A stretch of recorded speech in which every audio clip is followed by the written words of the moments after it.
Please, this is not funny. Bakit mo ba ako pinahihirapan? Iyak niya. Just let go, okay? No, Andrea. Never. Lalong humigpit ang yakap nito. Hindi alam ni Andrea kung anong oras siya nakatulog ng nakaraang gabi. Naalala niyang napagod siya sa pag-iyak. Bahagya niyang iminulat ang namumugtong mga mata at sinipat ang relo sa tabi ng mesa. 7:30 na ng umaga. Narinig niya ang pagbukas ng pinto ng kwarto. Mabilis niyang ipinikit ang mga mata at nagkunwaring tulog. Naramdaman niya ang pag-upo ng asawa sa tabi niya. I know you're awake. Narinig niyang sabi nito. Narinig din niya ang paghigit nito ng hangin. Hindi ko alam kung anong nangyari, Andrea, but we're not annulling our marriage. Naramdaman niya ang pagdampi ng labi nito sa kanyang noo. Let's talk later. Tumayo na ito at naglakad palabas ng kwarto. Nang makasigurong nakalabas na ito ng pad, doon lang siya nagmulat ng mga mata. Napabuntong hiningang tumayo na si Andrea ng kama at tinungo ang banyo. She felt sick. Parang umiikot ang sikmura niya. Nagsuka siya sa lababo.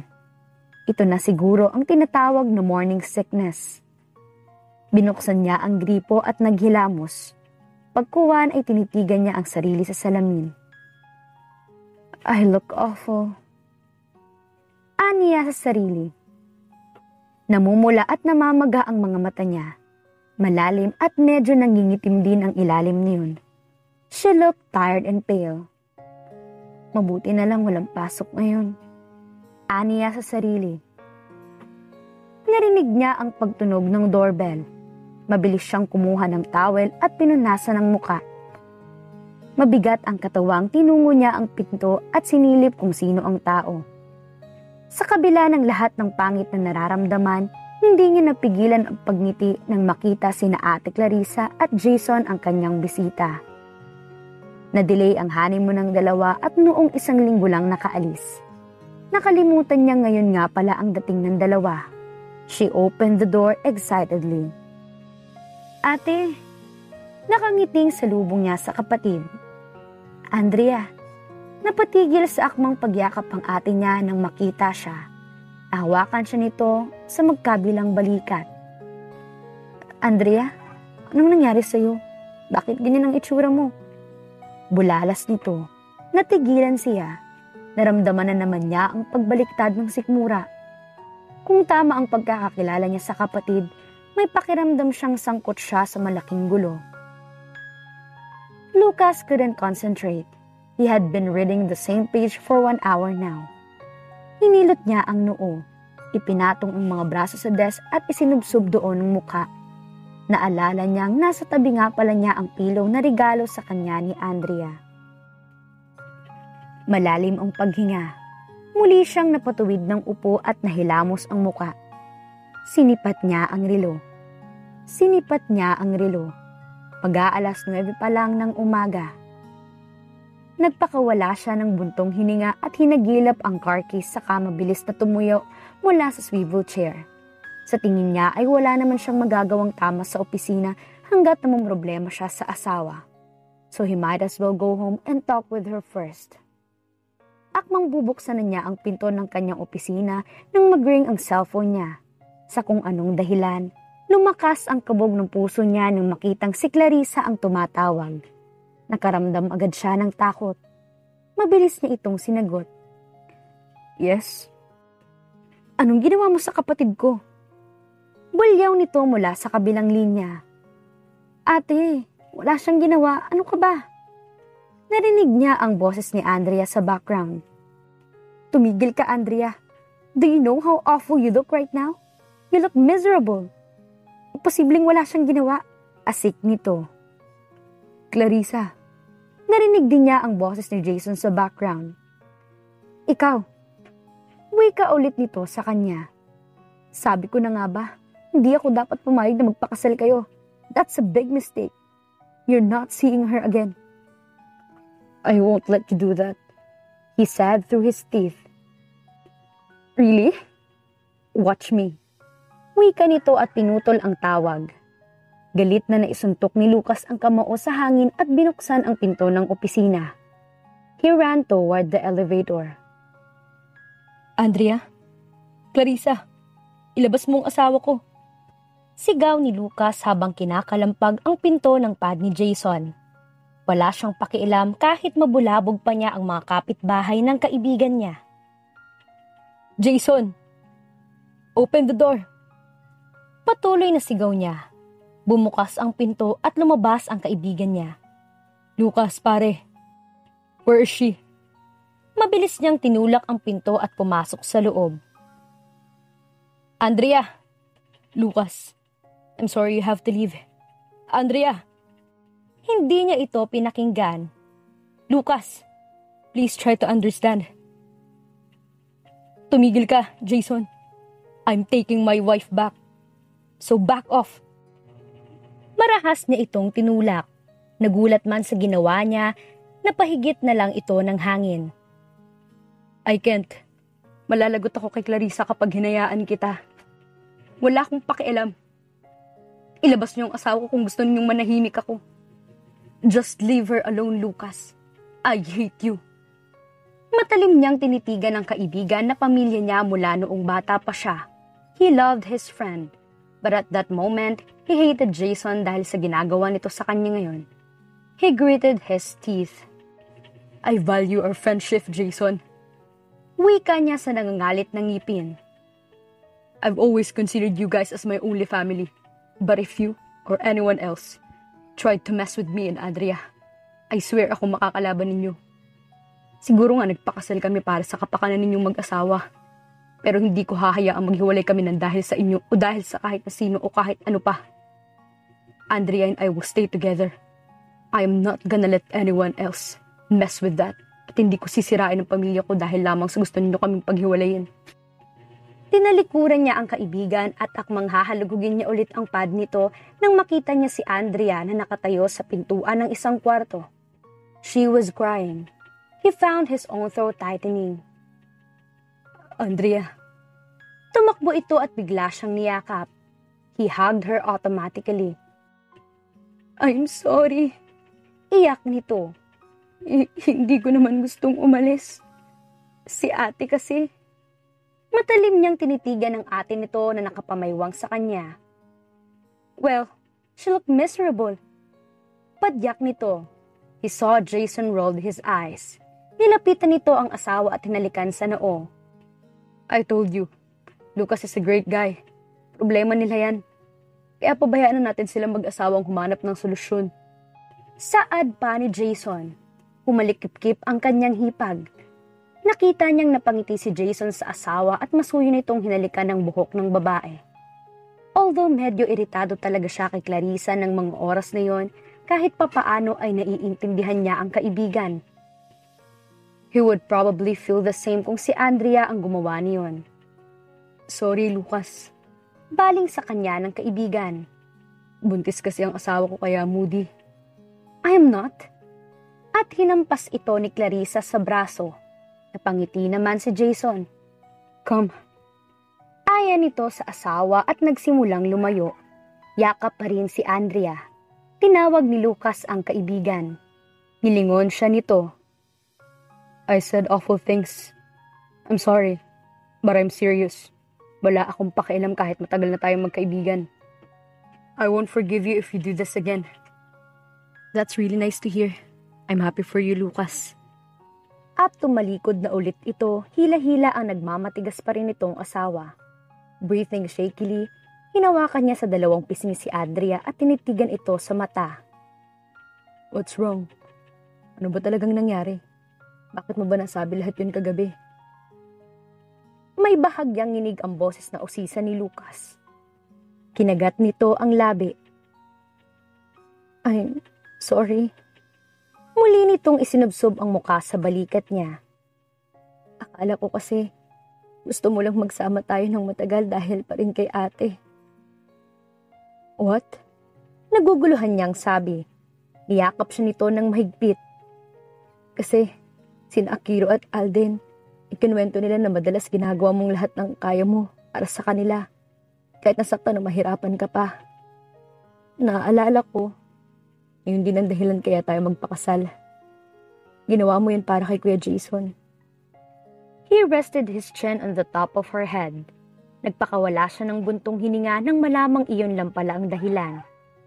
Kung sinabi nitong ayaw talaga nito sa kanya, baka hindi niya alam ang gagawin niya. And you thought I was still doing it because of that? I'm sorry. Ulit ni Andrea. Akala mo ba dahil sa kaibigan ko, I was forcing myself to live forever with you?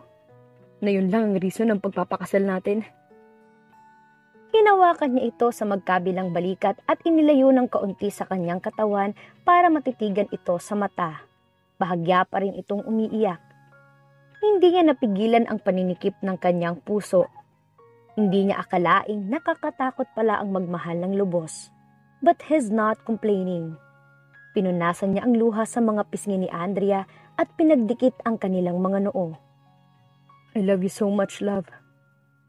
Totoong nagpakasal ako sa'yo para sa kaibigan ko dahil ginawa kong dahilan yun para hindi ka na makawala pa sa akin. Unang tingin ko pa lang sa'yo, alam kong ikaw ng babaeng gusto kong makasama sa buhay at maging ina ng mga anak ko. I really love you, Andrea. She sniffed. Alam ko. Natigilan siya roon. You do? Untag niya. Bahagya itong ngumiti at tumango. Well, kanina lang, matapos kong marinig yung pinagtapat mo kay Kuya Jason. Sa kabila ng lahat, nagawa niyang tumawa ng kaunti. She was smiling at him again and it made everything 100 times better. What do you mean? Nakangiti niyang tanong, feeling 1,000 times better already. She smiled that adorable smile. Halos awayin mo talaga si Kuya Jason para lang sa atin. You're willing to break ties with the most important people in your life.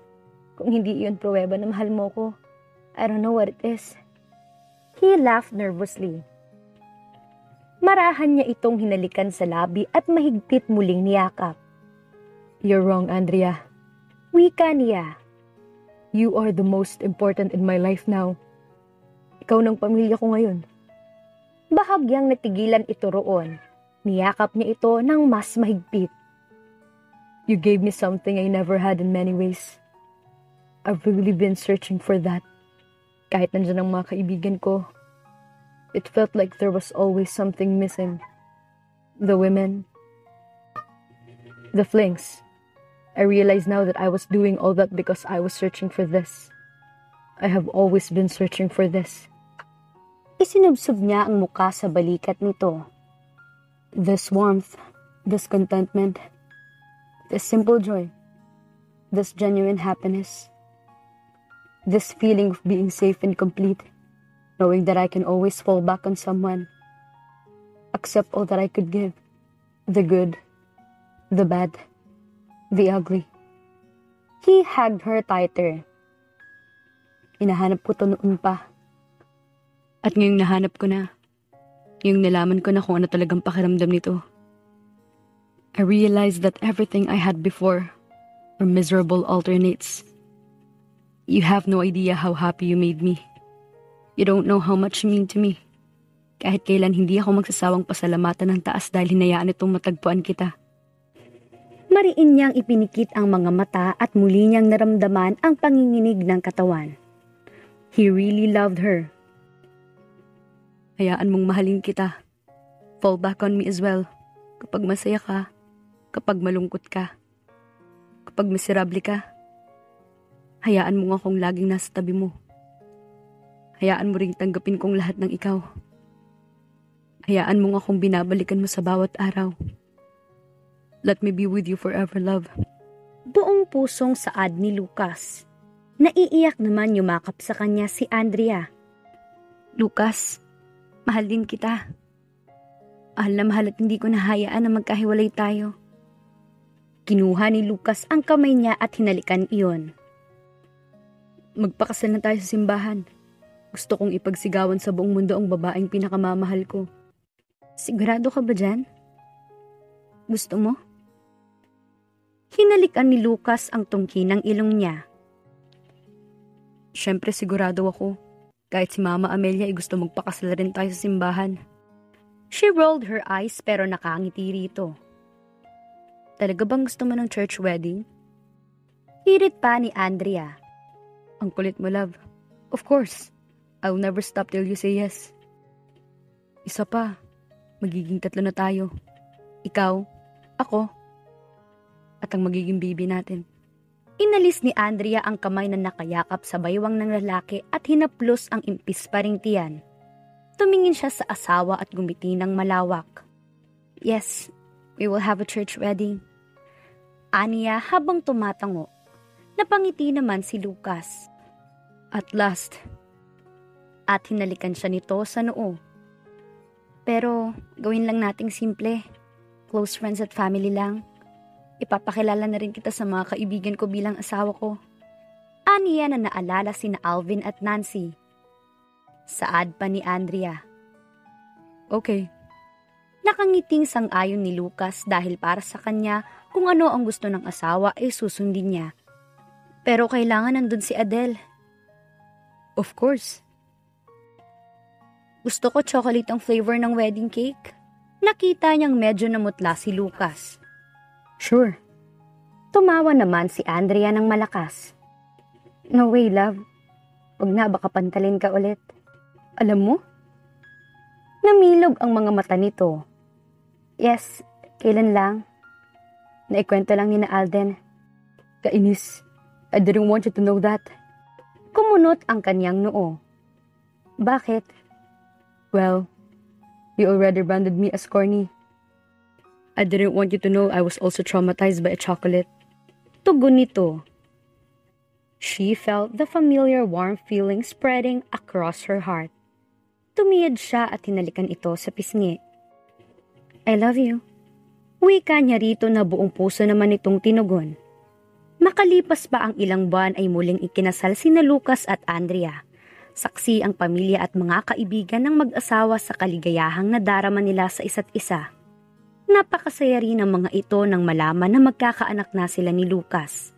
Alam nilang mag-asawa na marami pang pagsubok silang pagdadaanan pero hindi sila magpapatalo sapagkat buo at tapat ang pagmamahal nila sa isa't isa. At dito na po nagtatapos ang ating kwento. Sana ay muli ninyo akong samahan sa mga series story na nais kong ibahagi sa inyo. Maraming salamat po.